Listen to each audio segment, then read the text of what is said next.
Cosa aspetti?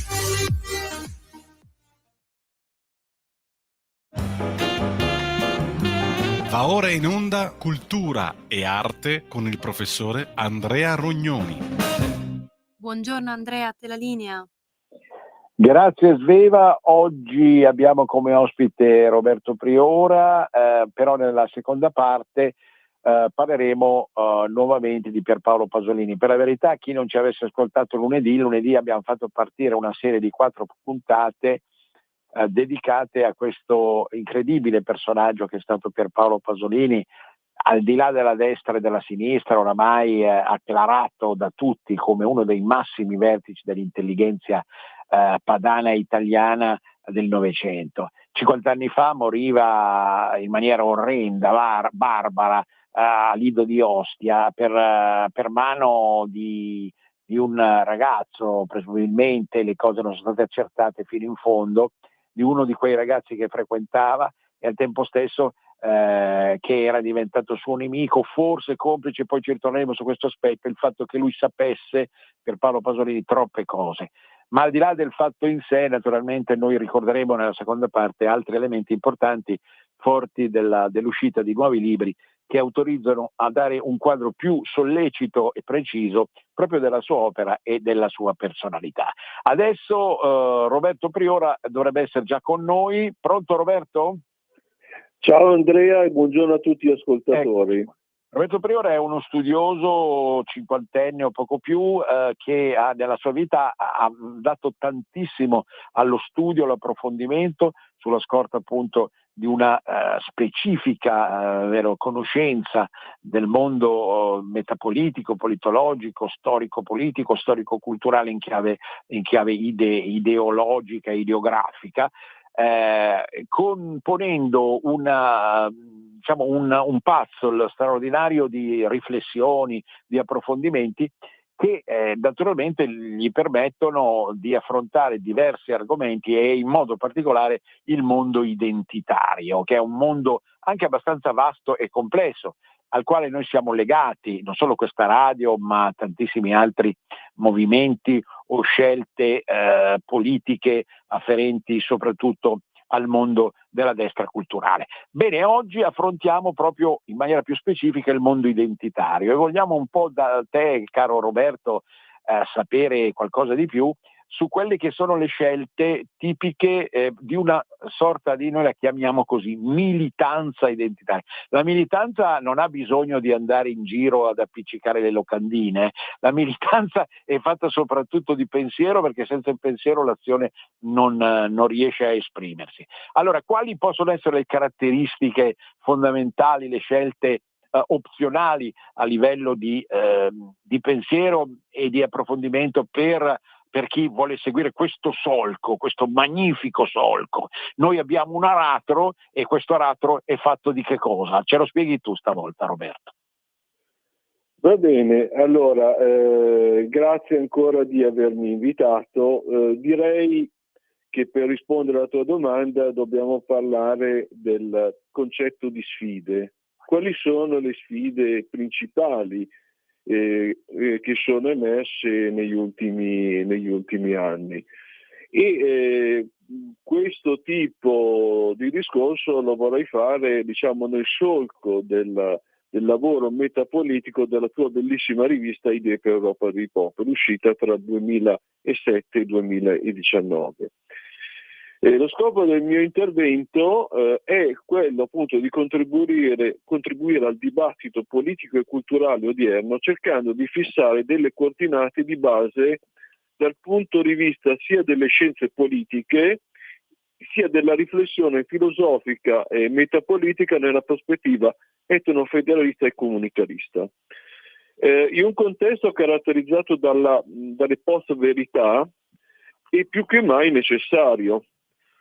Ora, si è parlato molto in questi anni di una nuova spazialità politica che divide elite e popolo, e non c'è dubbio che noi ci poniamo, diciamo, nel secondo quadrante, ma è opportuno dire che nell'ambito, diciamo così, dei movimenti populisti antisistema che nascono o che si sviluppano dalla dalla dialettica di quella che Canning Crutch definisce post-democrazia, esiste una realtà eterogenea anche di diverso valore. Non c'è dubbio che nel decennio successivo alla chiusura della rivista, nel quale noi siamo, abbiamo assistito a fenomeni di grandissima importanza, che possiamo riassumere in sfide biopolitiche e geopolitiche, che aprono una nuova fase collegata alle precedenti contraddizioni di quella che Stigler chiama la società iperindustriale, quindi legata anche appunto a questo tipo di fenomeni di carattere biopolitico e geopolitico. Nel primo caso rientra il fenomeno della pandemia del Covid-19, per fortuna che si è esaurito, e la questione del cambiamento climatico e la questione ecologica, che poi è una vecchia questione che ha avuto uno sviluppo negli ultimi anni. Nel secondo caso, nel concetto di geopolitica, assistiamo purtroppo a una crescente polarizzazione internazionale con le guerre tra Russia e Ucraina e una terribile escalation dell'irrisolta questione medio orientale che oppone Israele e Palestina. Quindi qualcuno ha parlato di una terza guerra mondiale, a pezzi. Ovviamente sono molti gli sviluppi politici e sociali di questo decennio che pongono parecchi interrogativi a chi come noi si pone nel solco della militanza identitaria di matrice etnofederale. Direi che per prima cosa bisogna definire cosa intendiamo per biopolitica e geopolitica, che sono parole che spesso sono usate un po' a sproposito. Quindi nel primo caso possiamo rifarci a Foucault, che è un terreno dove la biopolitica è un terreno dove la dimensione politica si intreccia, per varie ragioni, con la dimensione, se vogliamo, più intima della sfera esistenziale. Ora non c'è dubbio che lo stato di eccezione legato all'emergenza pandemica e le varie politiche green sono temi dove la vita delle persone e del pianeta, appunto BIOS, si intreccia con la dimensione politica. Adesso qui non entro nello specifico delle questioni, ma faccio un discorso di definizione dei concetti. Riguardo al termine geopolitica, va detto che per prima cosa indica una precisa disciplina delle scienze politiche che studia il rapporto tra spazio geografico, potere e territorio, anche se vogliamo anche la sua dimensione storica. Notiamo che con la pandemia, con lo scoppio delle guerre, questi termini sono diventati un po' di moda, ma a mio avviso generando non poche confusioni. Infatti la natura stessa di certi fenomeni, che con le precisazioni che ho fatto, che a mio avviso sono importanti, non possono essere, in cui ho fatto, sono fenomeni, sono temi molto complessi. Quindi per prima cosa analizzarle e valutarle con semplicisti schemi che si trovano nell'opinione pubblica sia mainstream che anche non mainstream è totalmente sbagliato e genera, come si può vedere, anche confusione e ignoranza. Infatti è francamente insostenibile mettere la questione che c'è stata del vaccino, dell'ecologia, della guerra in Ucraina nello schema elite popolo oppure conservatori e progressisti nei riguardi del conflitto arabo-palestinese. Certamente è incontestabile che tali eventi si muovono o hanno dei riflessi all'interno della nuova spazialità politica e comunque del passaggio dall'unipolarismo al multipolarismo, tra l'altro ancora in corso. Ma a mio avviso dobbiamo partire da solide basi di studi di scienze politiche e per analizzare meglio il fenomeno. E a mio avviso questi fenomeni di grande portata devono stimolare più che mai una ricerca filosofica e metapolitica, che è alla base di tutto. Indubbiamente il nostro orizzonte è l'Europa dei popoli, che ha e delle regioni, che ha secoli di storia, ma in continuità ci deve essere una rielaborazione all'altezza dei tempi. Quindi, se vogliamo, una controegemonia al mainstream. Inoltre, i sviluppi della società, diciamo, iperindustriale non può essere letta con semplicisti schemi di progresso o regresso. Anche se vogliamo porci nella visione tipica dei studi tradizionali, che personalmente condivido, dei cicli cosmici che identificano i nostri tempi come la fase finale del Kali Yuga, ovvero l'età del declino, è evidente che qui ci dobbiamo confrontare con studi molto seri di carattere dottrinario storico non per tutti. Quindi direi che per prima cosa dobbiamo chiarire i concetti di biopolitica e geopolitica, che alludono a fenomeni complessi e seri, e se noi non li capiamo o reagiamo con narrazione stile QAnon, non andremo da nessuna parte, perché inoltre legata a questa, diciamo, narrazione un po', diciamo così, fantasy, si assiste a una impotenza all'elaborazione culturale e a un processo realistico, quindi non si va da nessuna parte. Questo secondo me sono le cose importanti da dire. Certo, allora intanto un plauso davvero nei tuoi confronti, perché mi sembra che, pur ispirandoti a quello studioso che tu hai citato, che avremo modo sicuramente di riprendere poi in futuro, tu hai fatto tu in maniera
cosa proponi?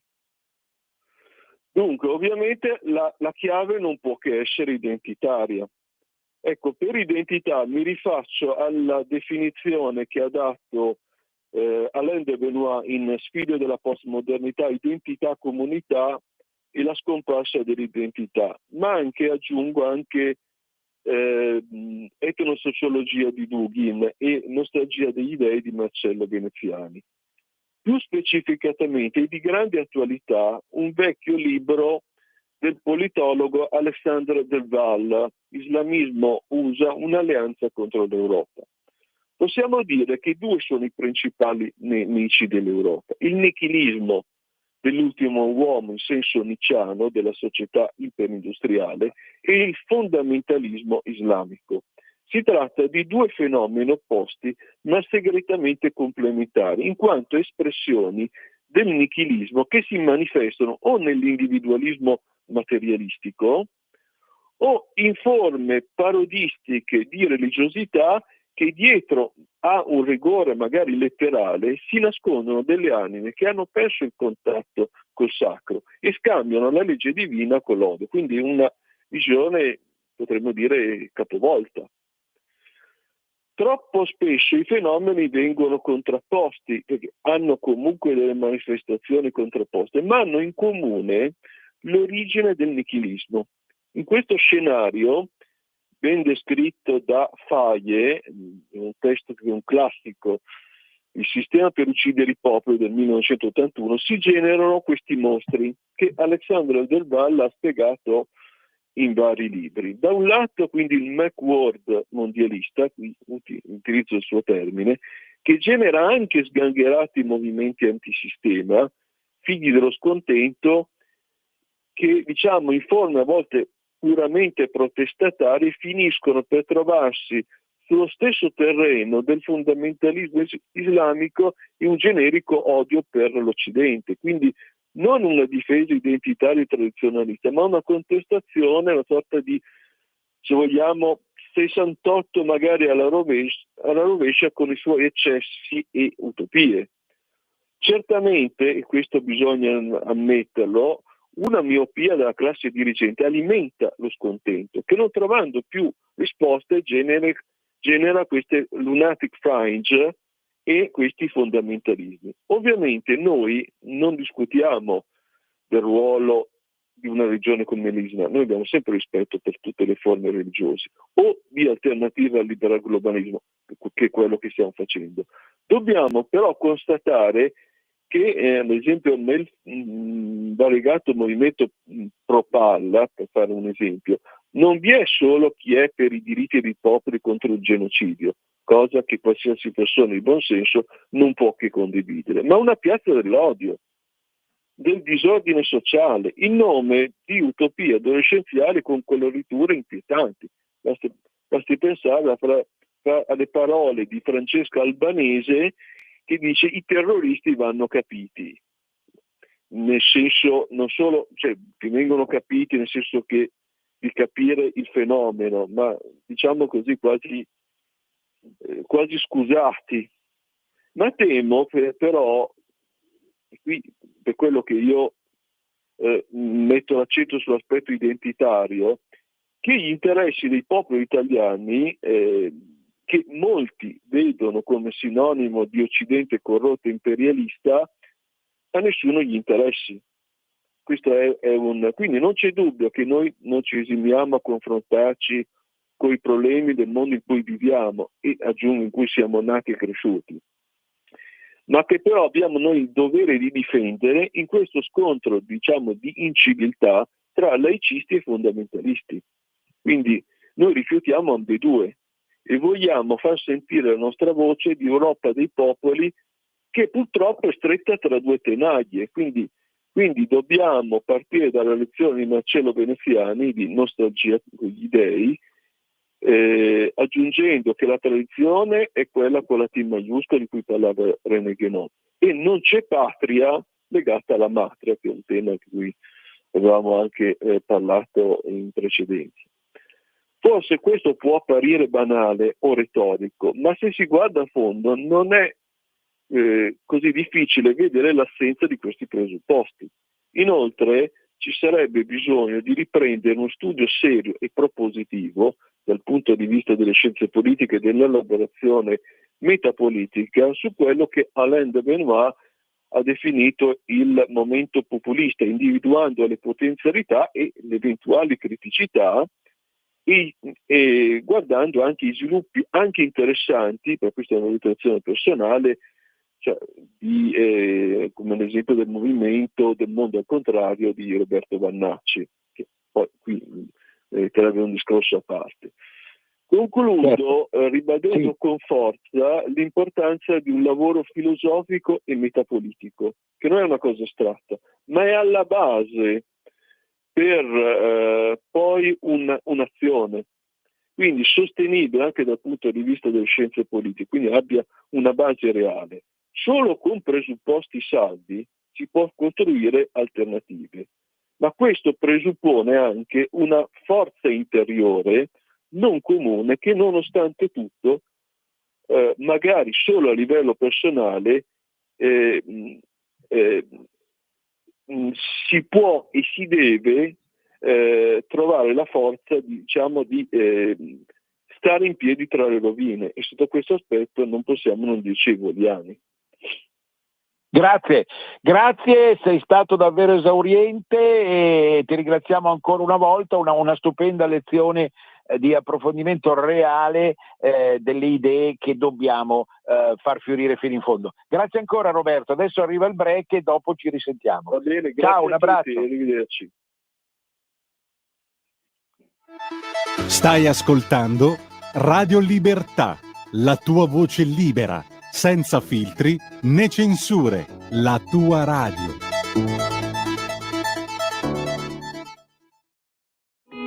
In quanti ti promettono trasparenza, ma alla fine ti ritrovi sempre con la bocca chiusa e non puoi dire quello che pensi. Radio Libertà non ha filtri né censure, ascolta la gente e parla come la gente.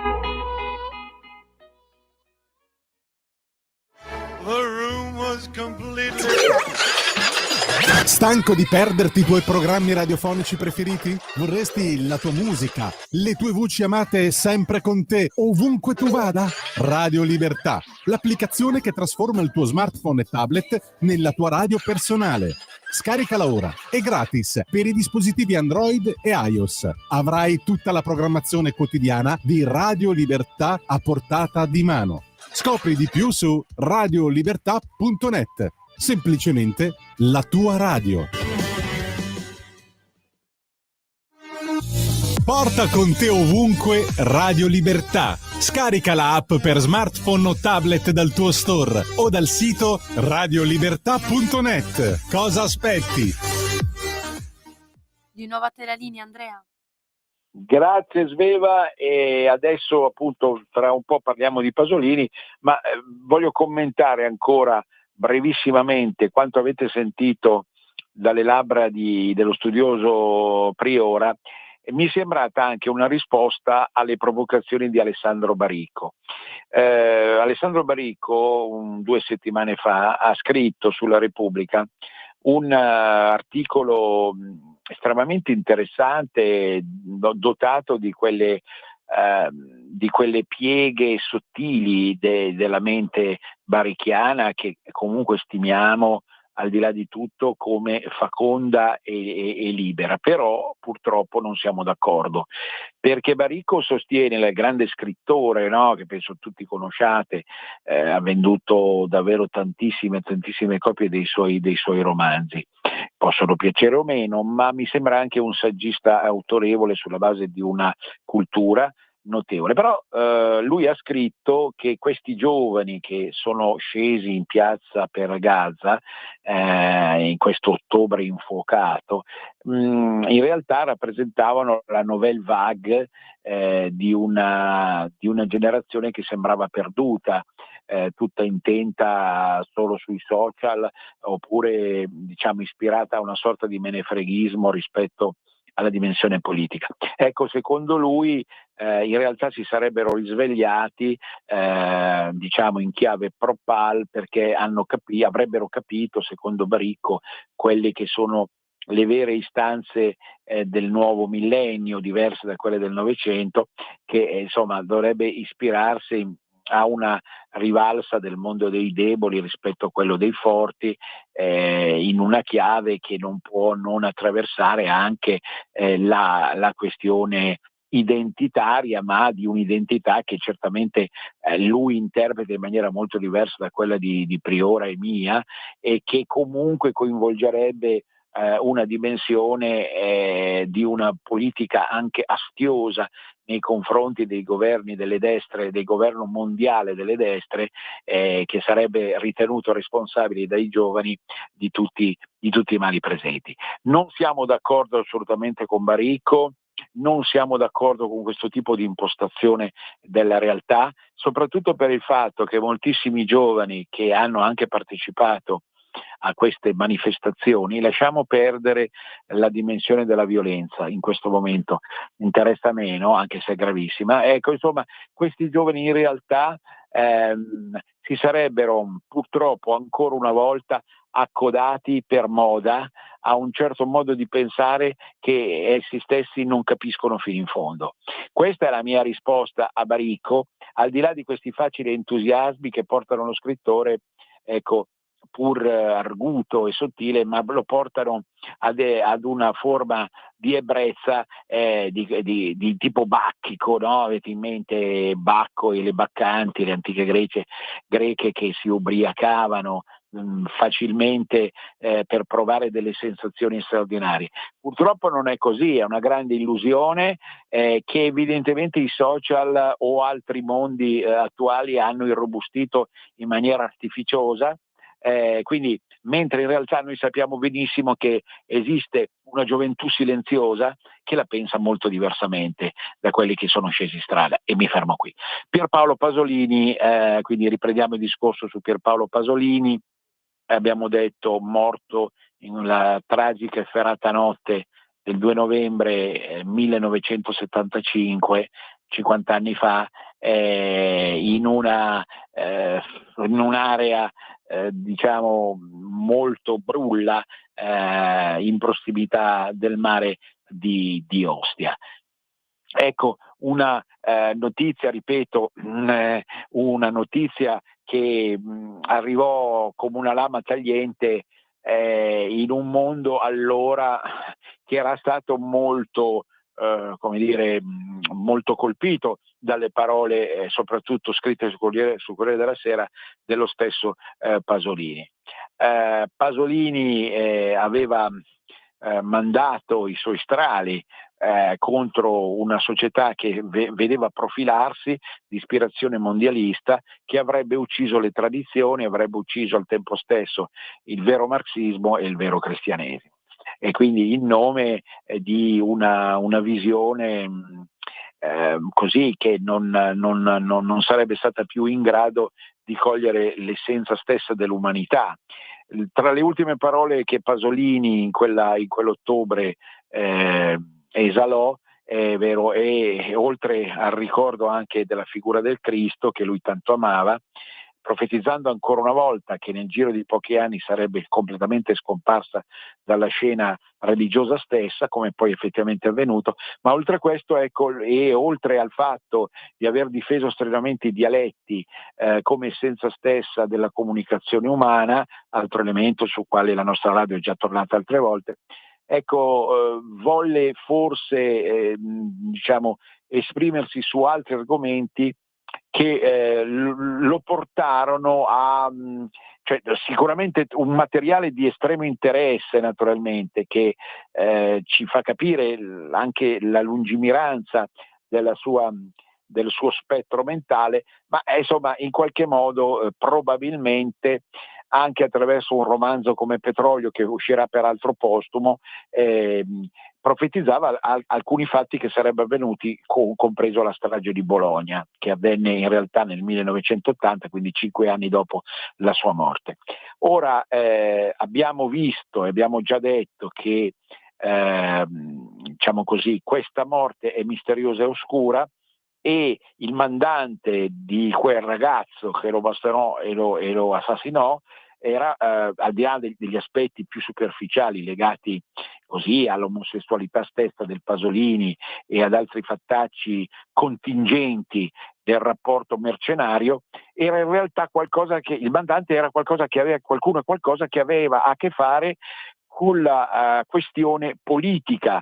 Cioè il fatto che Pasolini probabilmente era venuto a conoscenza di alcuni fatti in relazione a certi personaggi del mondo dell'economia, della finanza, della politica, della strategia anche della tensione, e appunto tutto questo non giovava a chi in quel momento deteneva un certo tipo di potere. Si badi bene, io non vorrei essere equivocato, perché tutti sanno che Pasolini era comunista, peraltro emarginato dagli stessi comunisti, perché i comunisti di allora ritenevano poco utile e onorevole avere un gay fra le loro fila.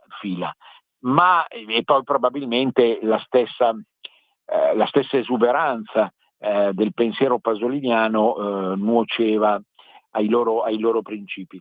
Però noi dobbiamo giudicare un uomo che sicuramente, al di là di questa targa, no, con cui era stato etichettato di comunista, sapeva pensare, come oramai forse nessun altro sa pensare al giorno d'oggi. Ed effettivamente, ripeto, come dimostrano alcuni suoi scritti e lo stesso romanzo Petrolio, pur largamente indigesto per gli aspetti che riguardano la sessualità, però ecco appunto dimostrano in effetti quanto Pasolini avesse osato nell'andare a indagare i meccanismi profondi che presiedevano un certo tipo di potere che non era tanto lesivo nei confronti, che so, della classe operaia o dei deboli di allora, ma era lesivo già in maniera, come dire, anticipata nei confronti della middle class, che cominciava fin da allora a subire dei diversi torti, proprio a causa dei primi poteri forti e delle strategie che essi mettevano in atto e in campo. Lo stesso Pasolini non pensava soltanto, per esempio, a una matrice fascista di certi fatti terroristici, ma pensava anche ad altre strategie pilotate effettivamente da chi aveva un interesse a far andare le cose in una certa determinata maniera. Ora sono usciti recentemente 2 libri che gettano nuova luce non solo su queste questioni che vi ho appena detto, quanto anche su le sue opere nella loro interezza. Tenete conto, per cercare di essere chiari, soprattutto per chi di voi non ha mai letto Pierpaolo Pasolini, l'eclettismo del personaggio era tale che egli passasse dalle poesie in lingua furlana, perché lui era nato a Casarsa della Delizia, no? Ebbene, l'adolescenza e la primissima gioventù vennero passate lì nel Friuli, quindi bellissime poesie in lingua friulana, ma anche tutta la raccolta Le ceneri di Gramsci, che io personalmente ritengo fra le più alte e belle di tutta la storia della letteratura italiana, quindi anche ovviamente in lingua italiana. E poi ancora i romanzi che sono tipici degli anni 50-60 a sfondo neorealistico, ambientate già nella Roma che egli ebbe modo di amare e di odiare al tempo stesso. Dei romanzi al fulmicotone che sapevano incarnare perfettamente la gioventù di allora uscita dalla guerra e pronta a tutto pur di riuscire a dare un senso alla propria esistenza, ma anche e soprattutto il teatro, il cinema, che sfociò indubbiamente negli ultimi anni in una dimensione erotico porno che era legata anche a distorsioni mentali del Pasolini. Qui non stiamo a difendere il Pasolini uomo, stiamo in qualche modo a valorizzare e a riprendere, dopo 50 anni dalla sua morte, a riprendere quelle che sono state intuizioni, orientamenti, approfondimenti, riflessioni e profezie accettate anche oramai dal mondo della destra. Ecco la grandezza di Pierpaolo Pasolini. perché lui oramai viene ritenuto un grandissimo intellettuale sia dalla destra culturale che dalla sinistra culturale. Poi sentiremo una volta anche i nostri interlocutori che cosa possono pensare di questo fatto. Priora, Gulisano e altri. Quello è Tognini, naturalmente, il caro amico e collega. Cerchiamo di focalizzarci su il Pasolini, per esempio anche del cinema, che rese molto bene, l'abbiamo in parte già detto, la figura del Cristo, come forse nessun altro fece allora. Cerchiamo di rivedere ovviamente Pasolini giornalista, che è stato un grande soprattutto su Corsera, ha fondato anche delle riviste e ha anche poi scritto appunto dei romanzi che rimangono comunque estremamente interessanti, al di là appunto della ricaduta in chiave pansessualistica del suo filtro conscio-inconscio e tra conscio e inconscio, ma rimangono comunque degli elementi narrativi e letterari di primissimo valore, al limite fra realtà e surrealtà, fra sogno e dimensione politica.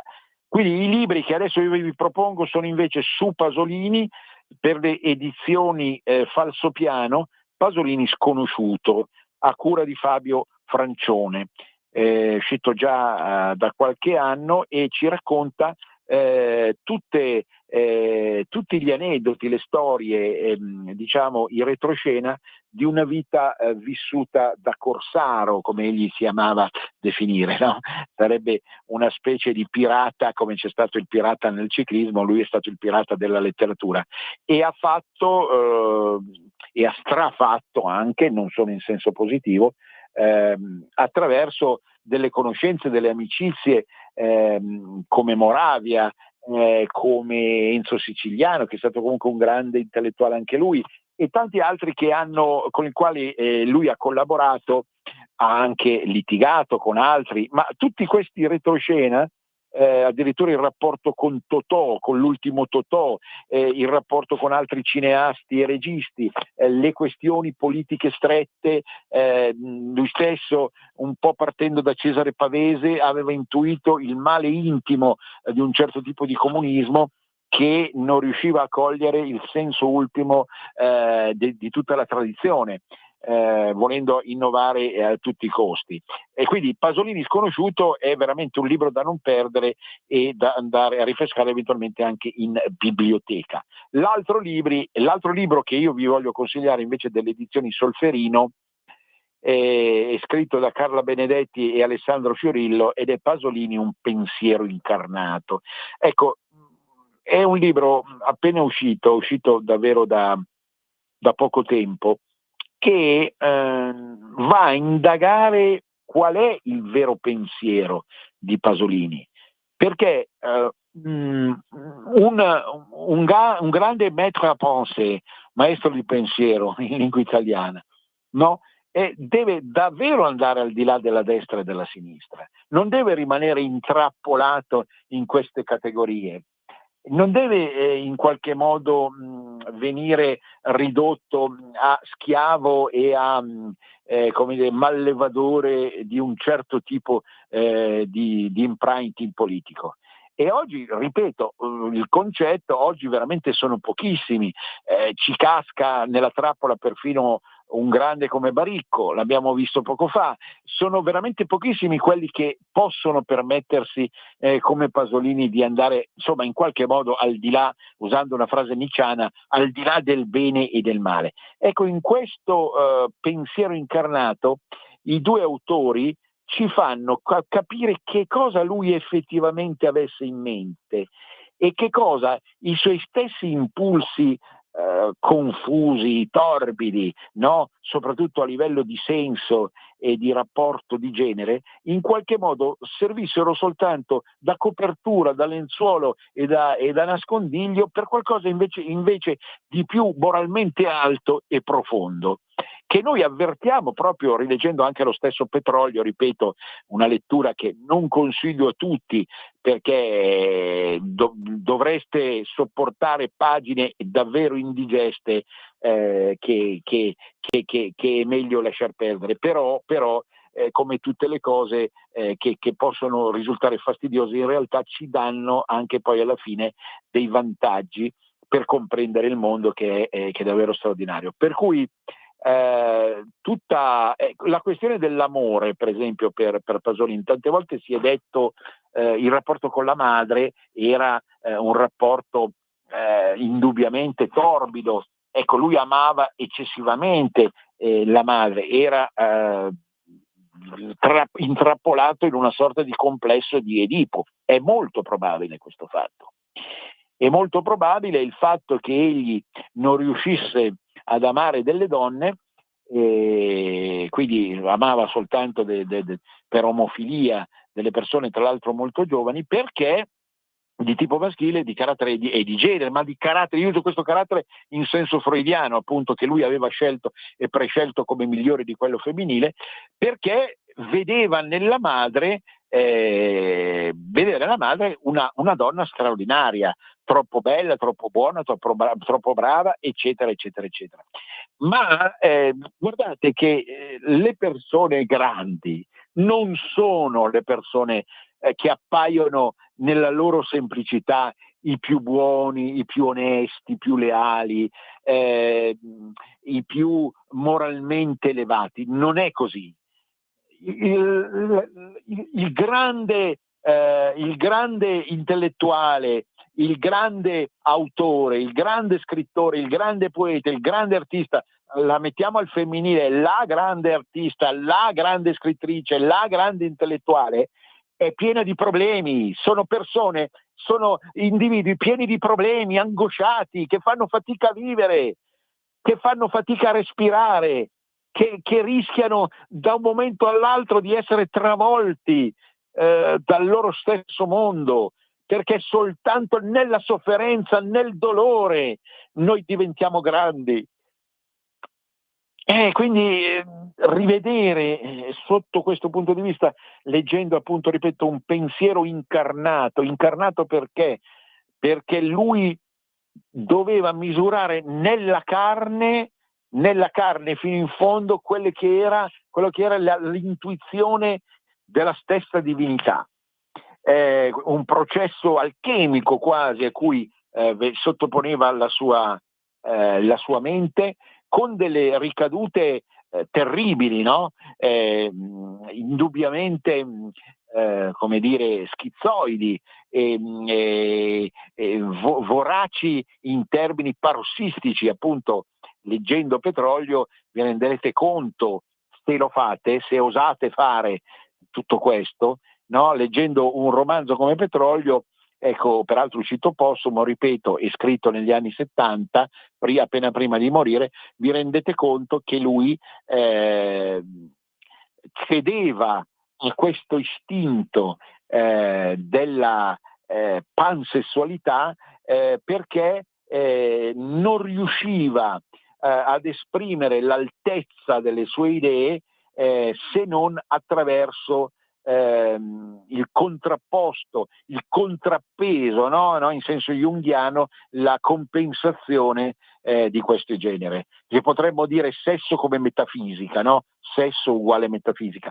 Pasolini nasceva in un contesto contadino e questo mondo contadino, fatto di materie prime, di tradizioni, di carne, di popolare insaziabile volontà di immergersi nella melma e nello sterco. Ecco, tutto questo mondo, che è un mondo che poi ha i suoi valori intrinseci, abbiamo detto in altre occasioni, enorme, no? E la biccia anche, se vogliamo, dell'identitarismo padano, anziché italiano, anziché europeo in senso elevato, in chiave popolare. Ecco, tutto questo però naturalmente è soltanto la partenza per un lungo viaggio che porta fino a delle altezze straordinarie e appunto irripetibili, che chiedono appunto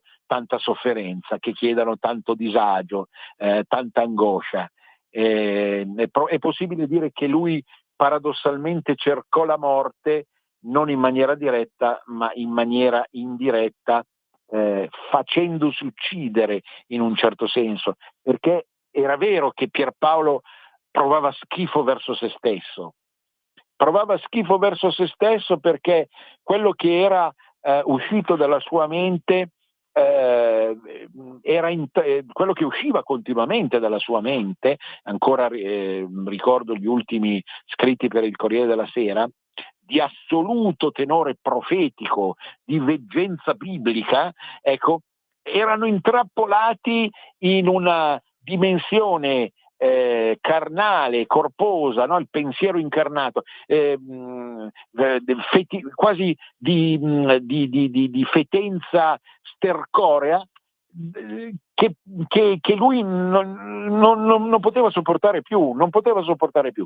Quindi il dramma di questo uomo in qualche modo sfortunato nella sua scommessa con la verità. In qualche modo sfortunato. Pensate che fu una rivista come il Sabato, tipica del mondo ciellino tradizionale, poi anche CL, sappiamo tutti che Comunione e Liberazione ha raggiunto altri lidi e abbandonato le sue radici originarie degli anni 70, ma persino il Sabato, quella rivista irripetibile, aveva elogiato dei tratti diciamo filosofici tipici proprio di questo straordinario personaggio, un personaggio che noi dobbiamo in qualche modo non rilanciare è una parola che lui odierebbe, Pasolini, dobbiamo rivedere con calma a 50 anni di distanza. Per questo io ho articolato il discorso in 4 puntate, ne sentirete la prosecuzione lunedì e poi ancora sabato, no? Cercare di capire, anche magari vi leggerò qualche poesia in modo tale che voi sentirete vibrare quest'anima tormentata, invasa da forze demoniche, appunto, che pur aveva intuito il senso ultimo della realtà. Vi ringrazio della pazienza, ringrazio in modo particolare Sveva per tutto quello che tra l'altro ha fatto qui in maniera magnifica a Radio Libertà. Un grande abbraccio a tutti, a risentirci. Venezia risorga Venezia per sempre. Avete ascoltato Cultura e Arte con il professore Andrea Rognoni.